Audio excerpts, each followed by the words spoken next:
Yes guys, welcome back to Monoposto, and we're here again for another alternate grid race. We've got Formula E for their Season 9 grid.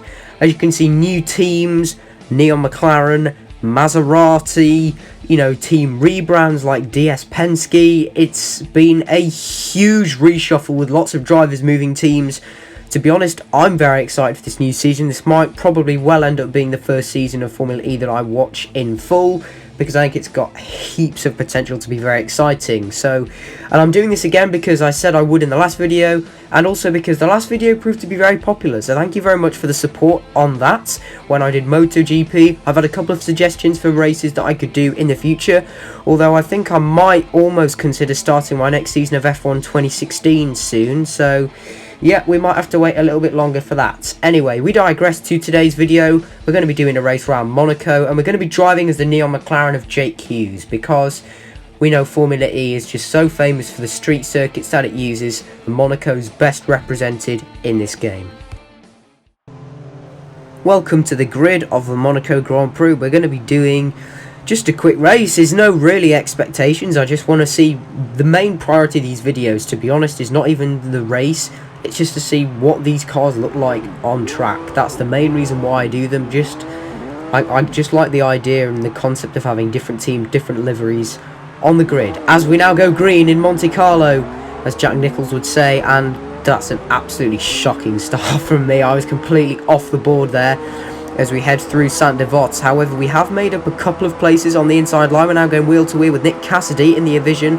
We've got Norman Nato up in front in the Nissan Edams car as we go to the inside at Casino, and we're making up lots of places. We're already up into P13. We've got Sam Bird in the crosshairs. I'm going to go to the inside now, but I completely make a bit of a meal of that and get on the curb, so that's really not going to help me. I've got Max Gunther on the outside line and Oliver Rowland, so this is going to be really tough. I think we're actually 3 wide. There goes Rowland and there goes Sam Bird as well. So the two fellow British drivers as we go in towards the chicane. And that's very close to contact there with Max Gunther in the Maserati. As we now go towards Tabac. It's been a pretty chaotic lap one, although it's been a pretty good start. We've got up into 15th place. So we have gained 5 places off where we start. As I'm going to go for the Raskas dive, but I'm braking a little bit too late. I need to just try and watch it there. Maybe I'm just a bit out of practice at this circuit as we try and now use DRS to get past Gunther, and we might be able to make a move on Sam Bird as well in a minute. We switch to the right hand side. We've got DRS wide open, gaining on the Jaguar driver. Look at this engine power. You say the Formula cars are pretty much even though, although Bird is able to fight back. So I was using a bit of my extra battery there as we're now going to make the same dive bomb again, and we're going to go up the inside of Rowland as well. That was a nice little move there, and we're now going wheel to wheel with Stoffel Van Dorn as I've been put in the wall, and we've lost it. Fantastic. That's all my hard work come undone. I probably was a tad little bit aggressive there on Van Dorn. I maybe could have backed out a bit, waited a bit longer. It's a shame. However, we are now back down into P17. We've got my teammates got in front of me, and in fact I'm now down into last place once again. So oh well, we've got Sasha Fenestras, Norman Nato, and as we move on to lap 3, I'm sorry I didn't get this on camera. There's just been a huge crash. All the AI have just been spun out. I managed to avoid it thankfully, but that explains why I'm now up into P16 and Fenestras has followed me through. So here we go on Rene Rast, my teammate, and we're going to go for the Raskas dive bomb again, but I've broken far too late and we're out. Same old Spitfire, little bit too late on the brakes occasionally, and what do you know, he still can't finish races in this game. Was I given enough room? It's wishful thinking. That was, someone's just run into the back and then they've hit the wall. I'm sorry, I'm not really focusing on the action. I'll let you guys watch it for yourself. But yeah, I just hope when I get my hands on the new update, I'm going to find it a bit easier to drive. Although I've got a horrid feeling that's not going to be the case. So yeah, it's annoying. Don't get me wrong. I don't really like. Yeah, I've made my complaints about the AI in this game in the past. It is great to see them that they're racing each other. That is a massive bonus. That is the underlying best thing. I probably just need to get a bit better, let's face it. I know I'm not that good really. I'm just a little bit too aggressive. Arguably like, you know, that iconic quote just fits me more than any other racing driver I can think of. If you no longer go for a gap that exists, you're no longer a racing driver. And I think that is me summed up, as we've got a car park here, as I think Pascal Wehrlein is trying to pull into the pits. Whoa, we have got a car park. There's some people who've crashed. That was a Maserati, that was Max Gunter, I think, who had crashed on the pit straight there. As we are now seeing some drivers making their pit stops. So, yeah, before I start creating the next season, once the new update has come out, I'm really going to have to get some practice in this game and try and race without crashing. Because otherwise, I'm just never going to get races recorded. Because otherwise, I'd end up crashing in every single Grand Prix, which is kind of what usually happens. Sometimes I get taken out and I can't help it, which is very annoying. But other times, I just make too many cock-ups. So, yeah. Rant over. Let's watch the action. We've now got Jean-Eric Verne going wheel to wheel with Robin Freintz. I think, yes, he has. Verne has moved teams from the DS to Cheetah, which is now the DS Penske. In fact, I think that was a bit of a mistake. I don't think he has moved teams. They just rebranded because he was there last season. And he's got Eduardo Mortara in the crosshairs. Although, I think Evans has come back at him out of nowhere.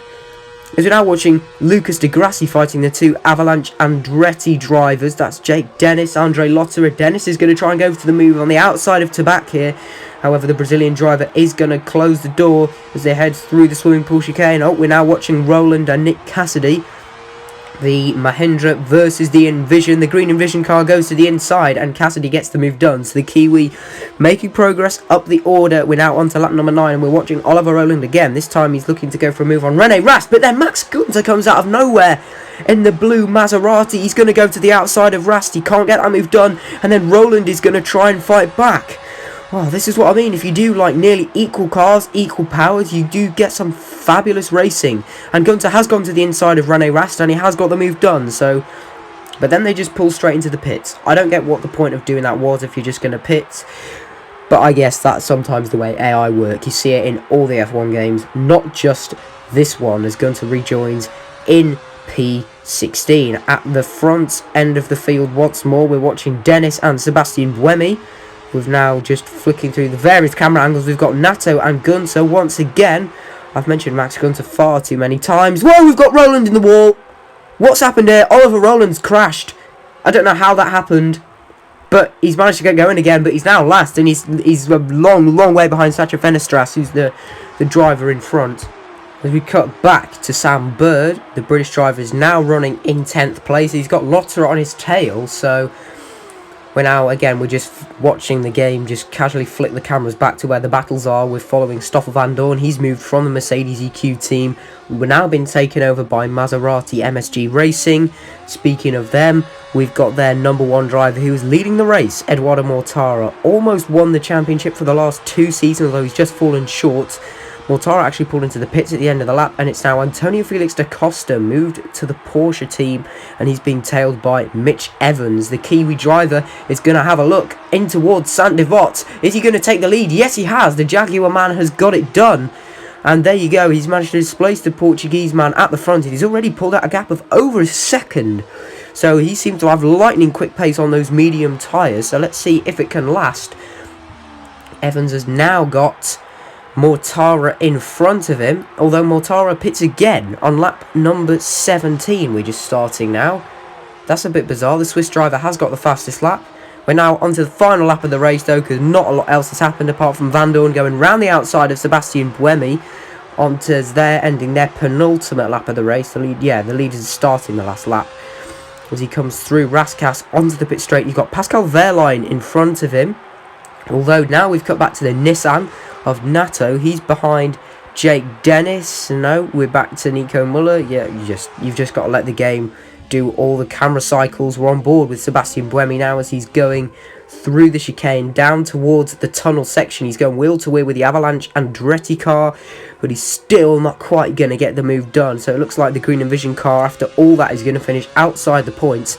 And Lotterer, well, he's made great progress up the order as he goes wheel to wheel with Sam Bird. He's very aggressive. He gets the elbows out, and these two are going to go wheel to wheel through to back on the final lap of the Monaco E-Prix.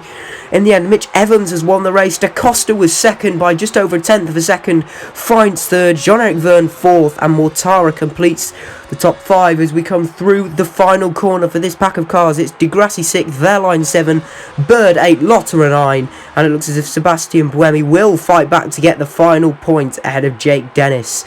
So there you go, that's been Formula E in Monoposto. This was very fun actually. It was nice to get a different concept of different teams, different drivers, different colours on the grid. I thought it was very nice. If you've got any other suggestions, leave them down in the comments and I'll be sure to hopefully look at some of those in the future. Thank you very much for watching. As you say, I hope you enjoyed it. If you did, please be sure to like, share and subscribe, and I'll see you all in the next video.